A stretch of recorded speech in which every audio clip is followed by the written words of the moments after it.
This program contains content that may disturb some viewers.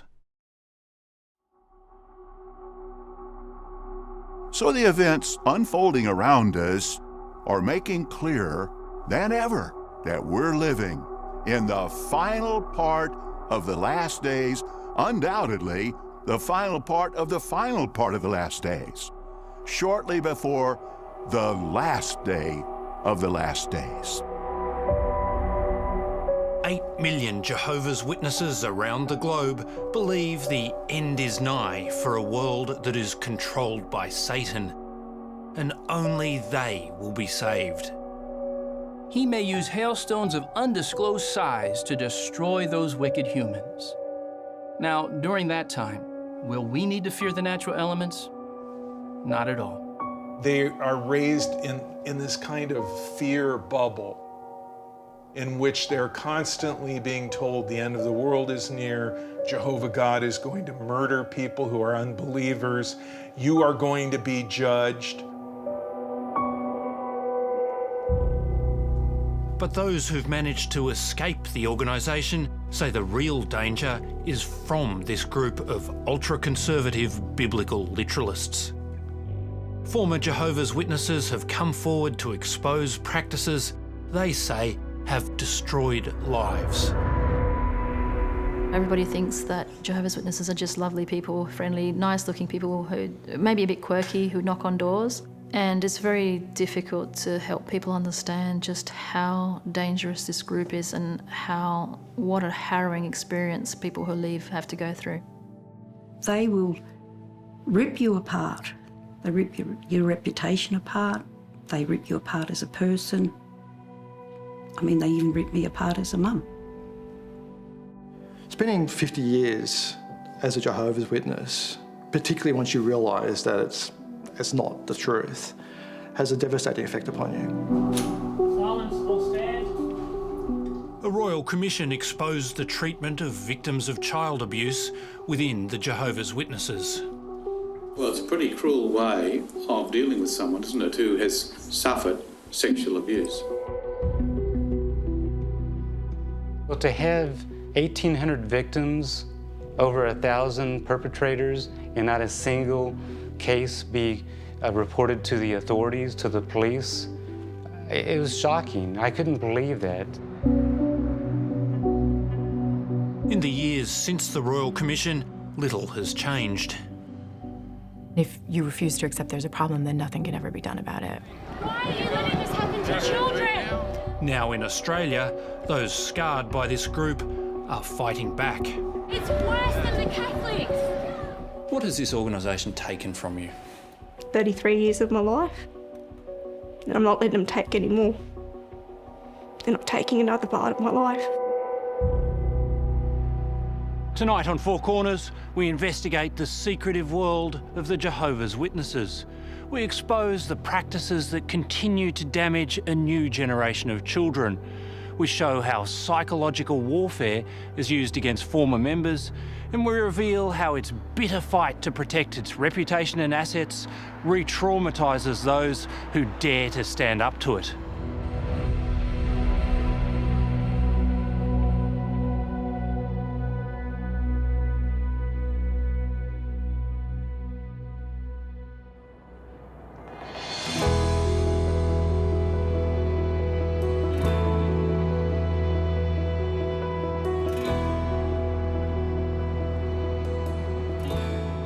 In 2019, Jehovah's Witnesses from around the world came to Melbourne to celebrate their enduring love for God and each other. A slick 3-day program of prayer, song and preaching. Clothe yourselves with love, for it is a perfect bond of union. Unfailing love. Really, what other group of persons on earth are interested in discussing love that doesn't fail? Unfailing love.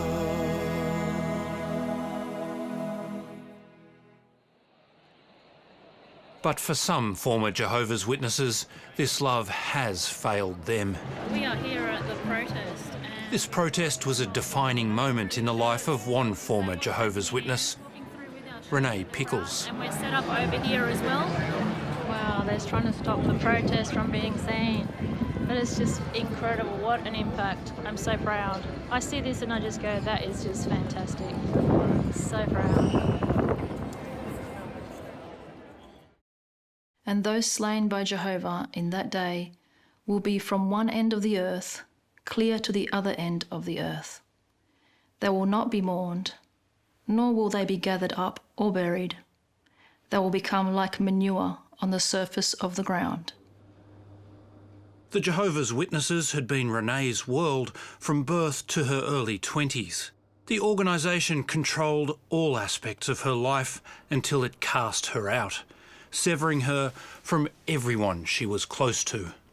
Most of the time, I was a really happy kid because I honestly believed that I was going to survive Armageddon. We were doing everything right. We were going to inherit the earth, and a lot of people would be dying. A lot of people would die, and there would be millions of bodies strewn when Armageddon came. But I was pretty confident I was going to make it through. And once those bodies had, decayed or we'd buried them, we would take over the earth and get to enjoy all of the spoils. John and Jane Heyman have been tramping the streets of suburbia since they were baptised as witnesses in the mid-60s. The Jehovah's Witnesses have long been spreading the word about the impending apocalypse. We don't want to hold you up. My husband and I are two of Jehovah's Witnesses. Anticipated doomsdays came and went in 1914, 1925 and 1975. To some, the Jehovah's Witnesses appear as gullible, even comic fundamentalists. To a few, they're prophetic and man's last hope of salvation.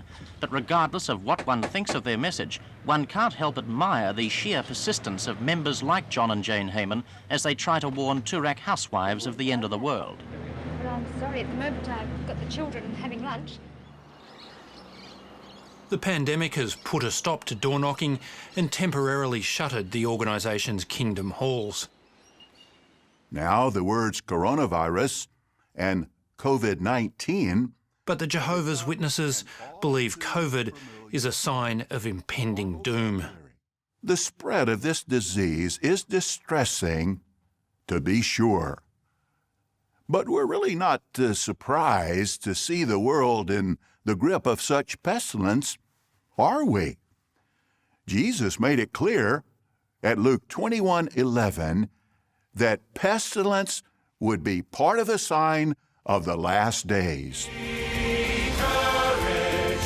Give me courage, with courage. The organisation's in-house production studio pumps out slick instructional videos that deliver its unchanged message. The end is coming for everyone except them. Johavah is guarding the lives of his loyal ones. Witnesses are told they are being persecuted by worldly institutions. Where are they? Check the basement. And are taught to distrust everyone outside the group. They're terrified about the idea of what the world is like. They're told that the world is a scary place out to get them. They're told the governments are going to eventually soon attack them.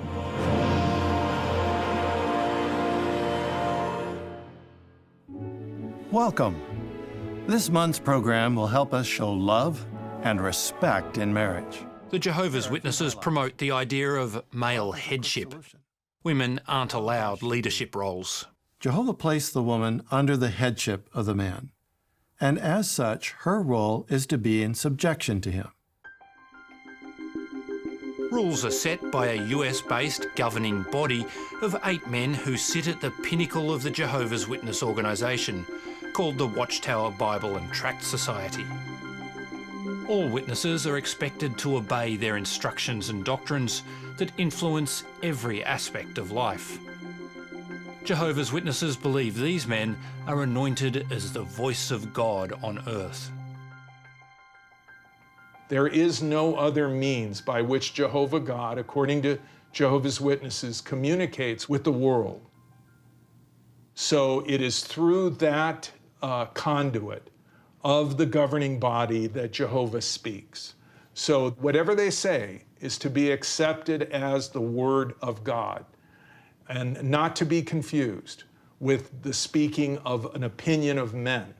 They are absolute leaders with absolute power over the organization.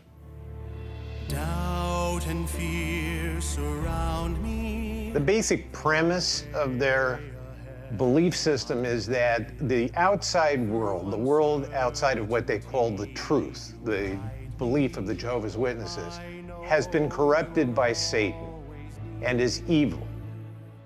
Outside of having to live in the real world, work in the real world, go to school in the real world, they isolate themselves. They see that associating with people, what they call the worldly people, is bad association.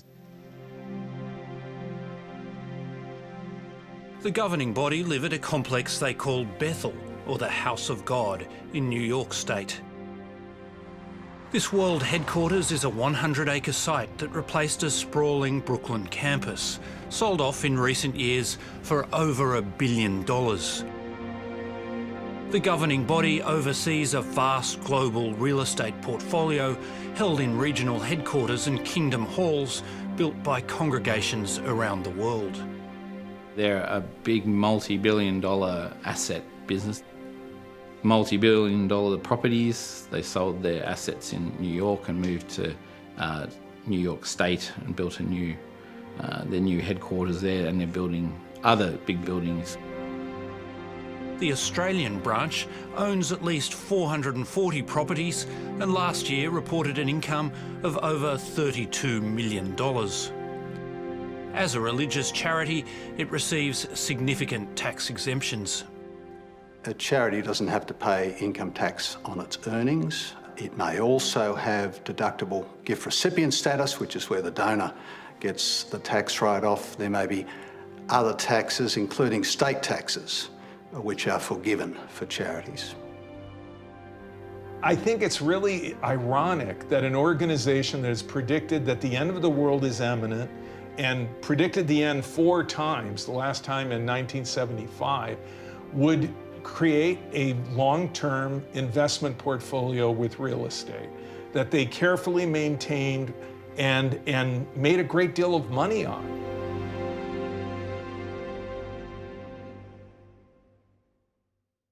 Whoever holds back his rod hates his son, but the one who loves him disciplines him diligently. Bill Hahn was his congregation's treasurer, known as the accounts servant. He was born into the organisation and raised his children as witnesses. What did you miss out on? Soccer. That was my big thing as a kid. I'd ask every year, can I play soccer? And I'd be like, no. It interrupts it. We've got to go witnessing, we've got to, meetings. Birthdays, we never celebrated birthdays. School Christmas activities, never involved. You grew up to feel like you were a foreigner in your own country. And yet you did the same thing to your own children. They were probably around 10, 12 at the time, and we knocked on a door, and it was a nice fella, and he said to the boys, "Oh, boys, wouldn't you rather be out playing soccer in the morning?" And my dear middle boy Oliver just like, "Oh no, that's not, it's all right, we like to meet people and talk to them." And I felt so sorry for him, and it really just came back to me of all that loss that I felt as a child. And then there's the fear, recounted by so many former Jehovah's Witnesses. What would get me was the little children out in the world, as they called it, because they were worldly people. The thought of them dying, that used to upset me, because we were taught that only Jehovah's people in the organisation would survive Armageddon. Everyone else on the outside would die. So it was our job to go out witnessing to try and bring as many people in as we could. And if you didn't take the opportunity to witness, you had their blood on your hand.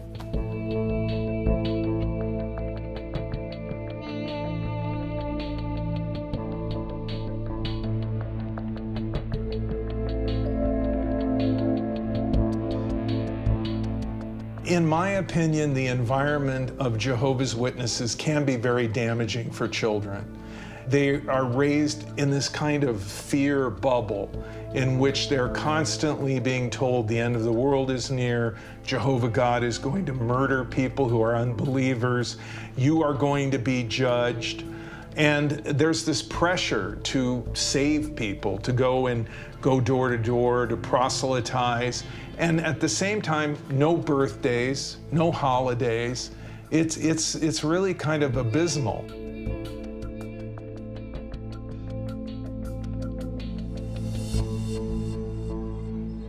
Children are taught from a young age that gay relationships are unacceptable. Carrie drew two mommies. She told me they're married to each other. My teacher says that all that matters is that people love each other and that they're happy. Well, people have their own ideas about what is right and wrong. But what matters is how Jehovah feels.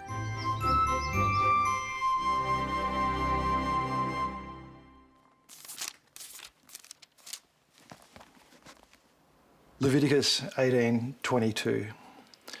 You must not lie down with a male in the same way that you lie down with a woman. It is a detestable act. Adam Van Werdum left the Jehovah's Witnesses in 2019.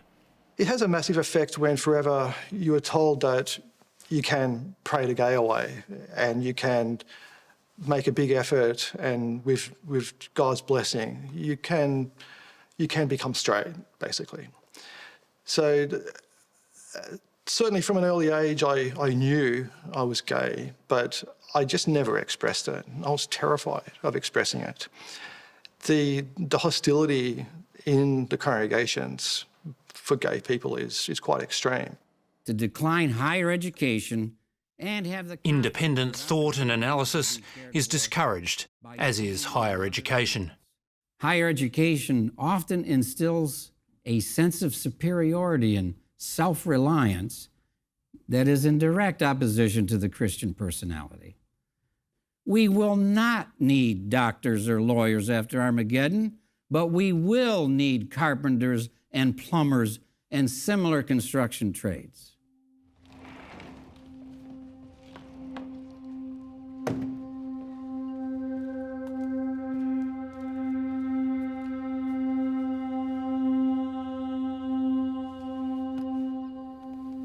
I was given an opportunity in Year 12 to go to university. I was one of 6 kids in the school that was chosen early entry. And I remember when I got home that I showed Mum and we laughed and threw it away. Why would we get an education from Satan's system when we had the best education from Jehovah's organisation? I actually was science docs at school, and I got into a Bachelor of Science at Sydney University. But I never did it because I was told it was a waste of time. In my opinion, they discourage people because in higher education, people are encouraged to critically analyze things, to look at historical facts objectively, to look at the evidence. And this is seen by Jehovah's Witnesses as threatening because much of their history and their beliefs are not predicated on things that are that strong foundationally. No single witness may convict another for any error or any sin that they may commit. On the testimony of 2 witnesses or on the testimony of 3 witnesses, the matter should be established. The moral rules of the Jehovah's Witnesses are strictly enforced by all-male panels called judicial committees. They're set out in a manual called Shepherd the Flock of God. So you could almost say it's the Elders' Bible. They abide by everything that's written in there. Even if some things might be questionable, the elders still have to uphold what's in that guidebook. Peter Gutos was an elder for 15 years and sat on hundreds of these committees. Most cases would have been fornication, adultery, not many cases about uncleanness, acts of smoking or drinking. For each individual, it's quite humiliating because they had to reveal these personal things, that most embarrassing things, and private things that they had to reveal it in amongst 3 men. So quite intimidating, and especially for young women to face 3 men about private issues like that. And these men would interrogate them to really find whether they were truly repentant. So the questions were really, really exhausting and humiliating for the victim. Yeah. What kinds of questions would be asked?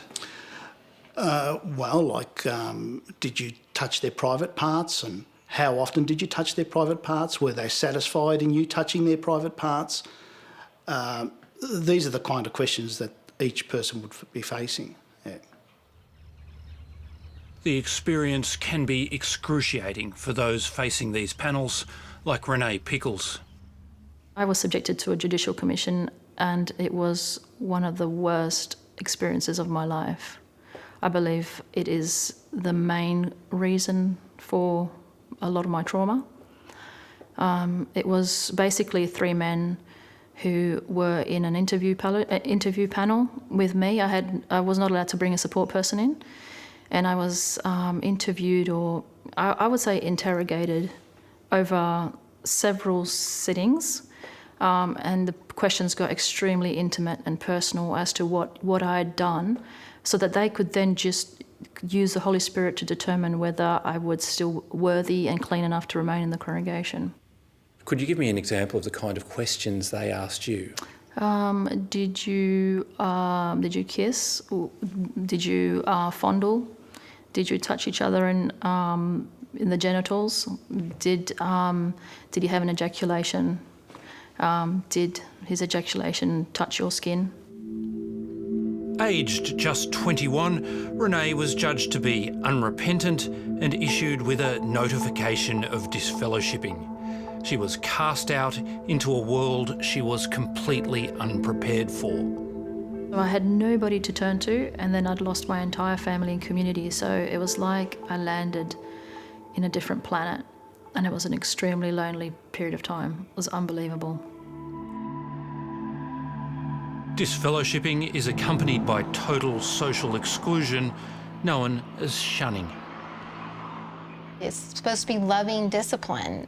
Actually, to me, it's inhumane to the point of the complete shunning, of not having anybody in your life, talking to anyone, everyone being completely removed from your life that you've ever known, especially when you've been born and raised in an organization, and all of that is taken away.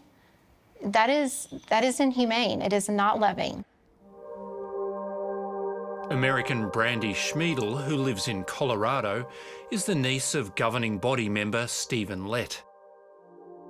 She shunned her brother Stephen Camp when he came out as gay. I knew his family meant the world to him. It was one of the most important things to Stephen. For him to be faced with this decision was probably one of the biggest things he was ever going to have to face.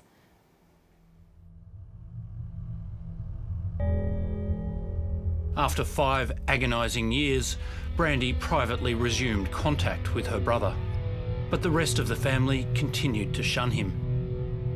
In 2020, he committed suicide, leaving these instructions for his funeral. Things I don't want. The mention of religion or JWs talked about upon my passing. They were the source of where this all began. It was one of the most important things in his life was his family and his friends, and he lost both. Soon after Stephen's death, his uncle, Stephen Lett, gave this address about the impending apocalypse. There will be many others who will come back, who will have to abandon their former way of life. I was thinking, as an example, a homosexual. Now, this former homosexual comes back in the resurrection, and he really thought, and he was taught, and he came to believe that God accepted him with that lifestyle. But now he's going to learn about Jehovah's moral standards. It was extraordinarily insensitive, especially this is just a few months after my brother had died. It did give me the courage to speak out about this because this needs to end, because it is hurting way too many people. I have had hundreds, if not thousands, of people reach out to me saying that they have experienced almost the exact same thing that Stephen has gone through, or they know someone that has, and the vast majority of them have either attempted or they know that someone has killed themselves for the same reasons.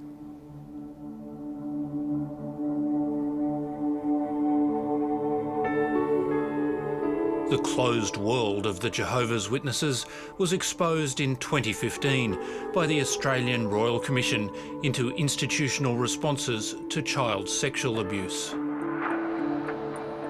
It was an astounding process.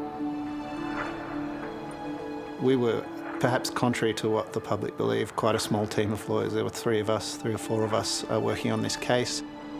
James Pender was part of the team that uncovered a vast cache of internal files compiled by Jehovah's Witnesses over 60 years. Everything's written down, so the allegations of survivors, what was said and what was done is all recorded, and then those records are provided to the branch office in Australia and kept on file. The files documented allegations and confessions of the abuse of more than 1,800 children by more than 1,000 alleged perpetrators.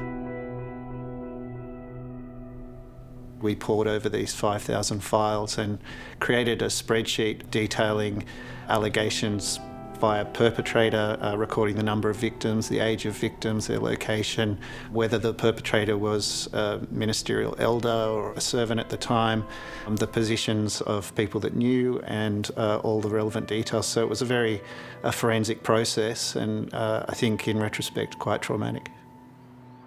The Royal Commission found no evidence that the Australian branch office had alerted authorities about any of the abuse documented in its files.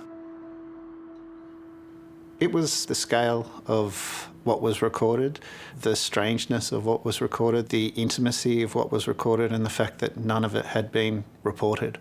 It was astounding. Well, to have 1,800 victims, over 1,000 perpetrators, and not a single case be reported to the authorities, to the police, it was shocking. I couldn't believe that. If anyone comes to you and does not bring this teaching, do not receive him into your homes or say a greeting to him. For the one who says a greeting to him is a share in his wicked works.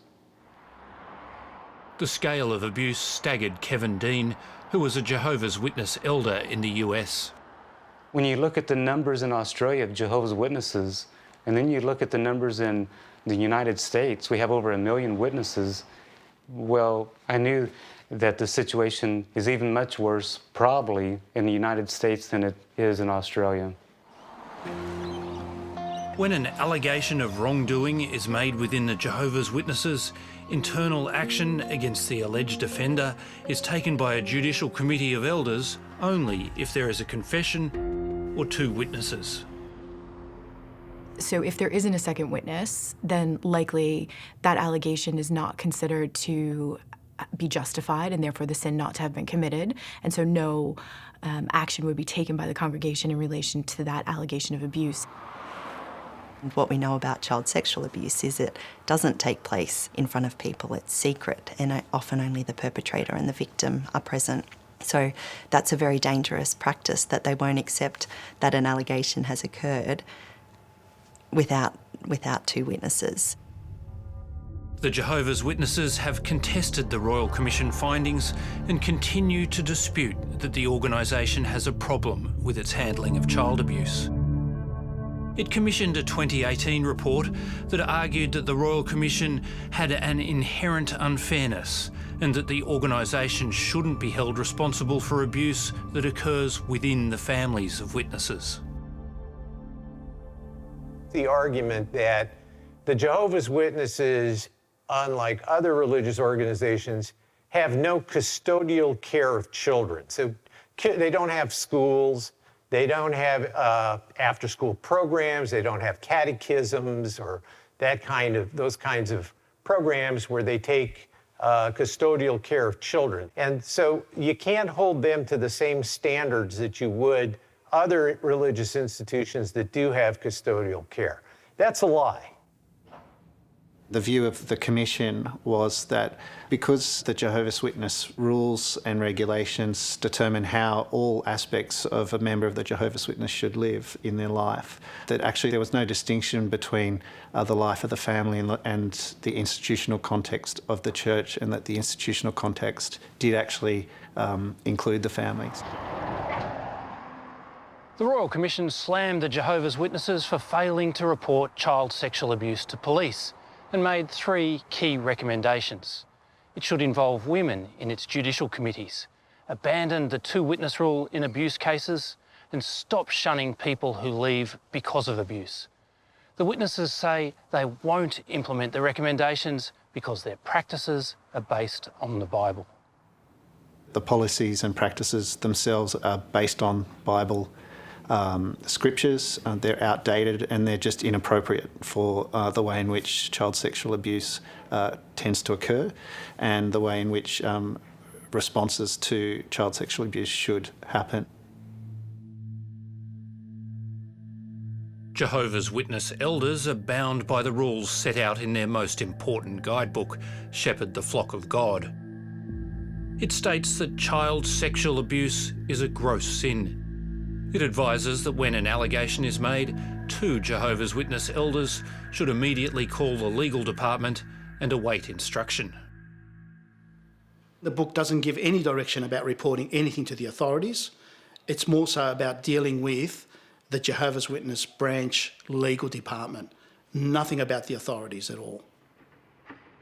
In a statement to Four Corners, the Jehovah's Witnesses say they will report an allegation of abuse to authorities when required by law or if a child is in danger, regardless of whether there are 2 witnesses. The organisation has also updated its worldwide child abuse guidelines to say that victims and their parents have the right to report child abuse to authorities.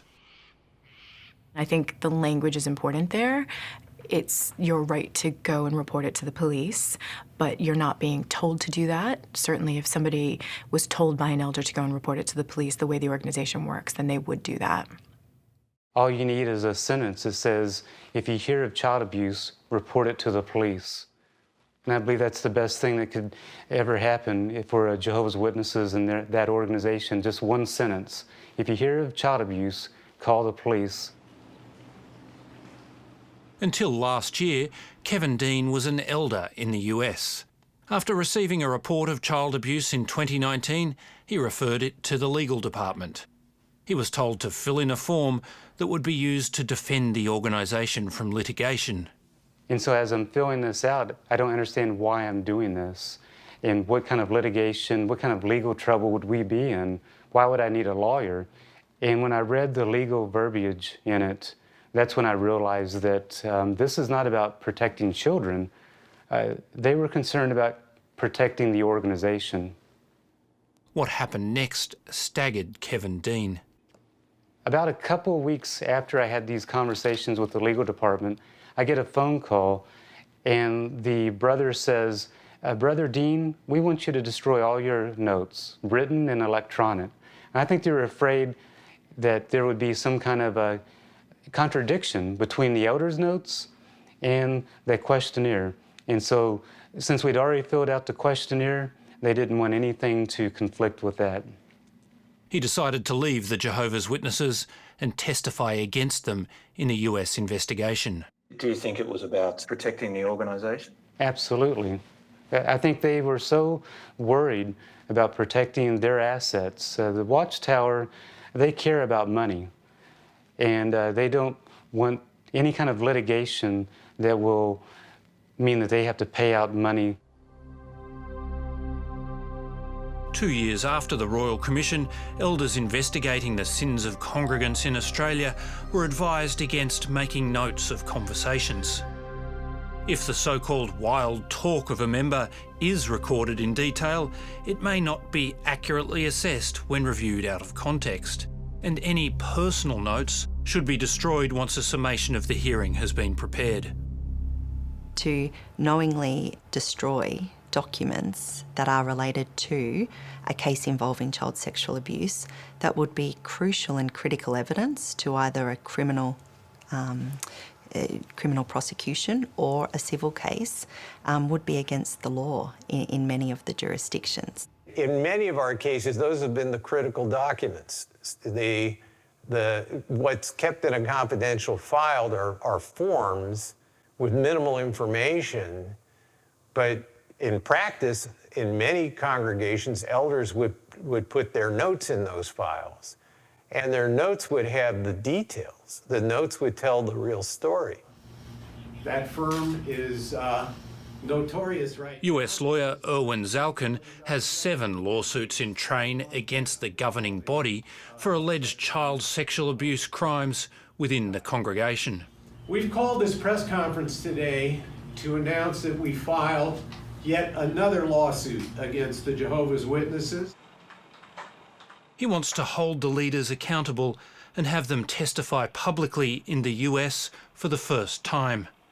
They will do everything to avoid what they call bringing reproach against Jehovah, and that includes keeping everything in-house. Lawyers who have battled the Jehovah's Witnesses in the US and UK say the organisation has a global problem with both child abuse and the way it responds to victims. Kathleen Hallisey brought the first successful civil case in the UK against the Jehovah's Witnesses. It's called A versus Watchtower. The abuser actually admitted to the abuse, but it was never reported to the authorities, and allegedly they took steps to protect other children in the organization, but obviously that's a difficult thing for them to do, and therefore he went on to abuse A and many others, and that's not the first case that I've seen like that. Overseas, lawyers say the organisation drags cases out until the last possible moment and then settles to avoid courtroom examination of its practices. Their attitude to these cases are that they don't want to really look to resolving the claim without protracted legal proceedings. They certainly are taking the position of denying, defending, delaying these claims. There's been difficulties in ensuring that they provide all of the documentation that they need to, all of those things, that continuous denial, the continuous delays, certainly has a significant impact on our clients. One law firm is representing 10 former Jehovah's Witnesses. There's a number of cases that have been commenced as courageous survivors do come forward and speak out about abuse within this organisation, and these matters are just now getting to court. So I think that it won't be long until there is a legal consideration of the duties of the Jehovah's Witness organisations to members of their congregations.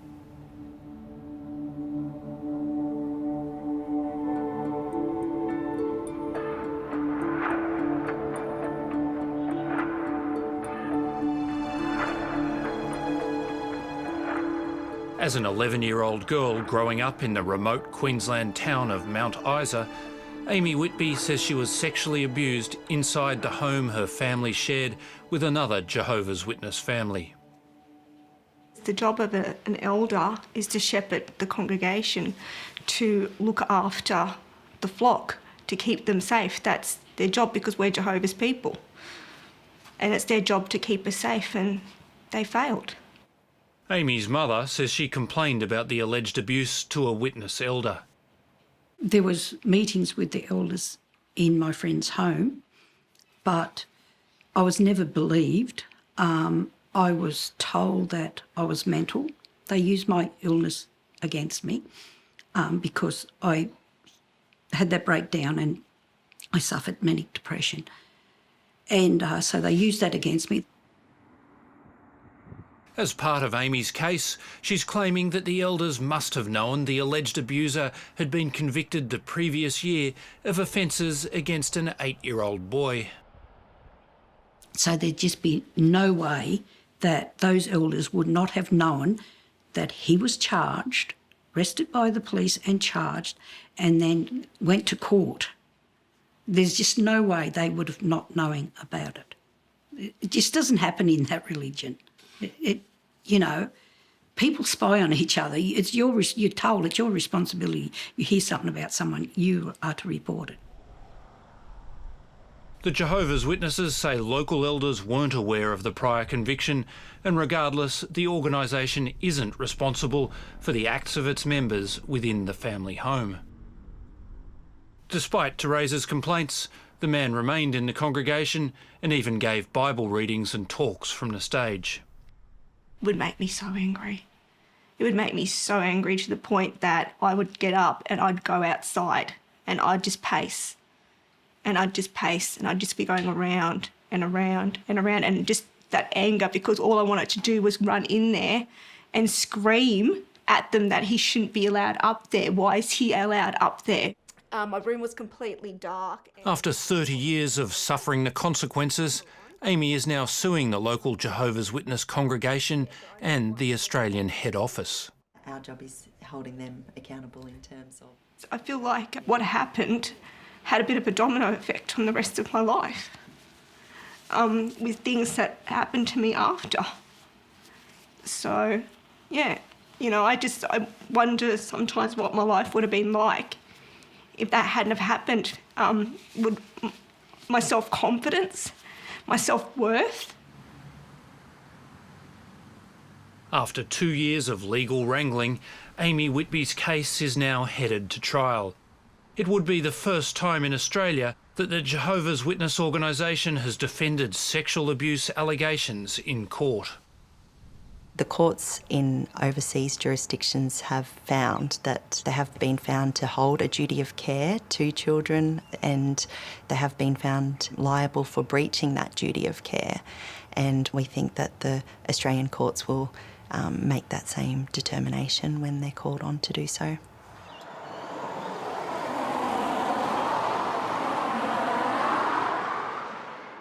Most major religious groups named by the Royal Commission have apologised and taken steps towards compensating victims of abuse.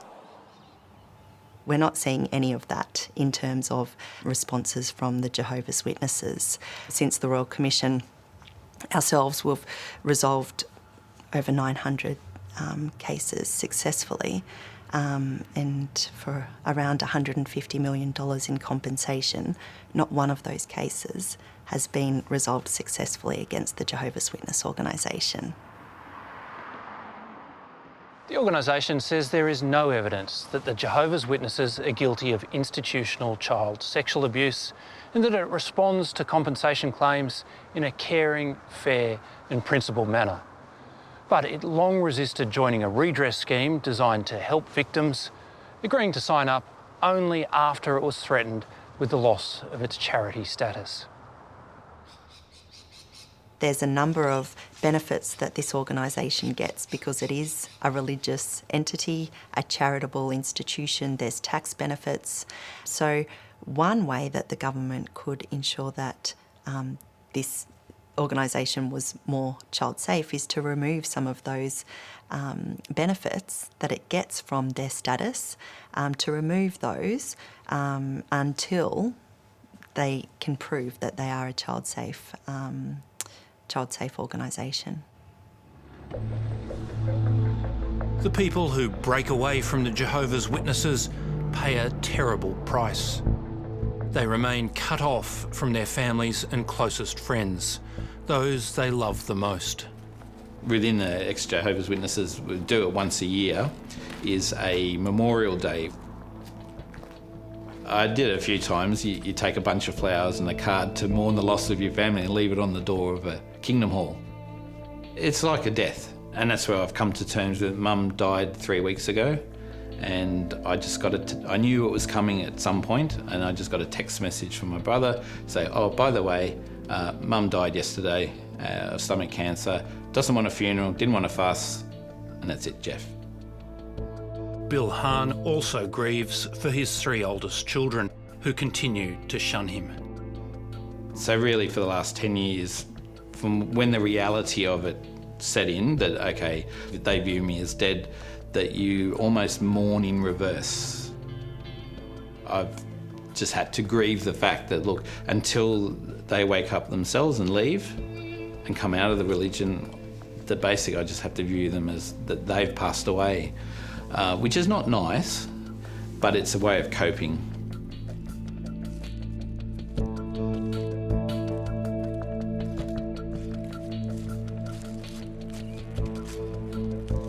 I knew I would definitely be shunned by friends, but I honestly didn't think my siblings would shun me because of what we'd all been through together. One little grandson was with his dad, and his dad let him speak to me, and he said, I'm forgetting you, Nanny. And he said, I'm sorry, Nanny. And I said to him, well, I'll never forget you. I said, I will always want you to remember that.